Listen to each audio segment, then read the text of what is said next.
Hallelujah, praise the lord. પ્રભુ ઈસુની સ્તુતિ થાઓ. આપણા પિતા પરમેશ્વરના નામને, પ્રભુ ઈસુ ખ્રિસ્તના નામમાં કોટી કોટી ધન્યવાદ હો છો. આભાર માનીએ છીએ, પ્રભુની સ્તુતિ કરીએ છીએ, કેમ કે તે આપણા ભલા ઈશ્વર છે. બાઇબલ જણાવે છે, God is good, God is so good to us. પરમેશ્વર આપણા માટે ભલા છે, તે આપણા માટે ખૂબ ભલાઈ કરનાર ઈશ્વર છે. પ્રભુ આજનો દિવસ તમારા માટે ખૂબ આશીર્વાદિત કરો. આજનું મનન લુકની લખેલી સુવાર્તા તેનો 12મો અધ્યાય અને 7મી કલમમાંથી લેવામાં આવ્યું છે. ત્યાં પ્રભુનું વચન કહે છે, પરંતુ તમારા માથાના નિમાળા પણ સઘળા ગણાયેલા છે. બીહોમાં ઘણી ચકલીઓ કરતા તમે મૂલ્યવાન છો. પ્રભુનો આભાર માનીએ, કેમ કે પ્રભુ આપણા માથાના નિમાળાની પણ ગણતરી રાખે છે. આપણને ખબર નથી કેટલા ખરી પડ્યા છે, પરંતુ કેટલા છે એ સઘળી માહિતી આપણા પ્રભુની પાસે છે. શા માટે પ્રભુ આપણા જીવનમાં આટલી બધી દિલચસ્પી લે છે? પરમેશ્વર એ તો આપણા વગર પણ પરમેશ્વર જ છે. પ્રભુ આપણે ના હોઈએ કે આપણે તેમને સ્તુતિ ના કરીએ, બાઇબલ ના વાંચીએ, પ્રાર્થના ના કરીએ, તો પણ ઈશ્વર એ તો ઈશ્વર જ રહેવાના છે. તે સ્વયં અનાદિકાળથી અસ્તિત્વ ધરાવનાર પરમેશ્વર છે.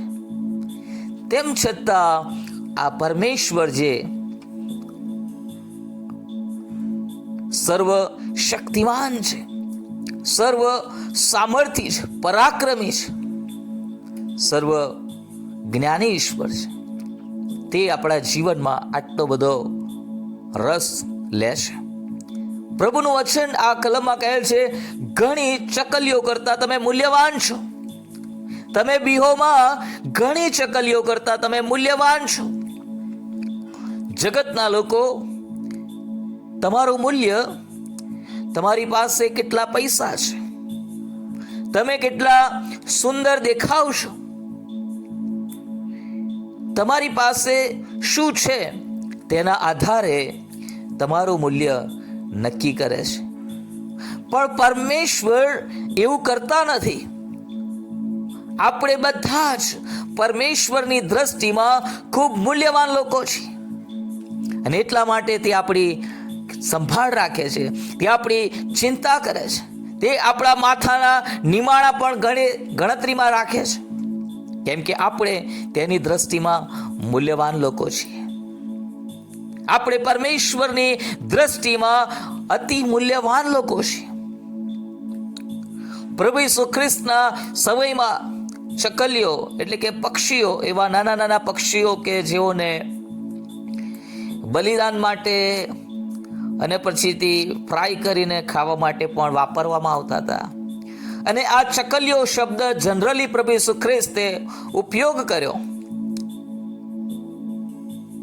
અને કહ્યું કે તમે ઘણી ચકલીઓ કરતા મૂલ્યવાન છો.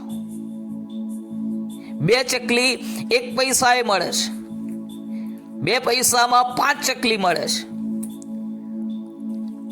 અને આ ચકલીઓ માણસની દ્રષ્ટિમાં કોઈ એની વિસાતમાં નથી. તેમ છતાં પણ પરમેશ્વરનું વચન એવું કહે છે કે આ ચકલીઓ ની કાળજી પણ પરમેશ્વર રાખે છે.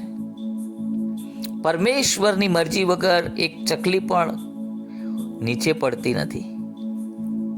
તો વાલાઓ, તમે અને હું કે જેઓ પરમેશ્વરના સ્વરૂપ અને પ્રતિમામાં બનાવેલા લોકો છીએ, જે પરમેશ્વરે આપણા પર એટલો બધો પ્રેમ કર્યો અને પોતાના વાલા પુત્ર પ્રભુ ઈસુ ખ્રિસ્તને આપણે સારું આપી દીધા છે, એ પરમેશ્વર તમને ને મને કેટલો બધો વિશેષ પ્રેમ કરે છે. આજે હું તમને જણાવવા માંગુ છું, જો તમે તમારી પોતાની દ્રષ્ટિમાં જ અમૂલ્યવાન થઈ ગયા હોય, તમને એવું લાગતું હોય કે આઈ એમ ગુડ ફોર નથિંગ, મારામાં કંઈ સારું વસ્તુ નથી, હું કોઈ જ કામનો કે કામની નથી, મને કોઈ ગણતું નથી, મને કોઈ સમજતું નથી, મને કોઈ પ્રેમ કરતું નથી, મારો કોઈ સ્વીકાર કરતું નથી, તો આજે હું તમને જણાવવા માંગુ છું, માણસ તમને પ્રેમ કરે કે ના કરે, તમારો સ્વીકાર કરે કે ના કરે, પણ આકાશમાં આપણો એક બાપ છે, આકાશમાં આપણો એક જીવતો ઈશ્વર છે, જેનું નામ સૈન્યોનો દેવ યહોવા છે. તે તમને ખૂબ પ્રેમ કરે છે, તે તમારી સંભાળ રાખે છે, તે તમારી કાળજી લે છે. તેમની દ્રષ્ટિમાં તમે મૂલ્યવાન છો, તેમની દ્રષ્ટિમાં પૃથ્વી ઉપરનો દરેકે દરેક માણસ મૂલ્યવાન છે. રસ્તા પર ચાલતો ભિખારી પણ પ્રભુની દ્રષ્ટિમાં મૂલ્યવાન છે. વાલાઓ, આજે તમને ઉત્તેજન આપવા માંગુ છું. ઘણા બધા લોકો પોતાના જીવનની અક્ષમતાઓના કારણે, અયોગ્યતાઓના કારણે, બિન ઉપયોગિતાઓના કારણે નિરાશ થઈ જાય છે, નાસીપાસ થઈ જાય છે, આત્મહત્યા કરી લેવાનો વિચારો આવે છે. પણ આજે હું પ્રભુ ઈસુ ખ્રિસ્તના નામમાં તમારા જીવન ઉપરથી શૈતાનના બધા જ બંધનોને તોડું છું. પ્રભુ ઈસુના નામમાં તમારા જીવન પરથી સગળા નકારાત્મક નેગેટિવ થોટ્સ ને વિચારો ઈસુના નામમાં તમારા જીવન ઉપરથી તૂટી જાઓ. તમે આઝાદ થાઓ. તમે પોતાની જાતને પણ માન સન્માન આપનારા વ્યક્તિ બનો. તમે જેવા છો તેવા તમે પહેલા પોતાનો પણ સ્વીકાર કરતા થાઓ, કેમ કે તમે ઈશ્વરની સ્વરૂપ અને પ્રતિમામાં બનાવેલા છો. પ્રભુ તમને પ્રેમ કરે છે. તમારા માટે પ્રભુ ઈસુ ખ્રિસ્તે પોતાનું મૂલ્યવાન રક્ત વહેવડાવ્યું છે. તમે મૂલ્યવાન છો. આજે તમે પોતાની જાતને કહો, હું પ્રભુની દ્રષ્ટિમાં મૂલ્યવાન છું. અને જો તમારી નજરોમાં બીજા કોઈ વ્યક્તિને તમે તુચ્છ ગણતા હોય તો પસ્તાવો કરો અને પ્રભુને કહો કે પ્રભુ કોઈને પણ તુચ્છ નહીં ગણું, કેમ કે દરેક વ્યક્તિ તમારી દ્રષ્ટિમાં મૂલ્યવાન છે. પ્રભુ તમારી સહાયને મદદ કરો. God bless you. Have a nice day.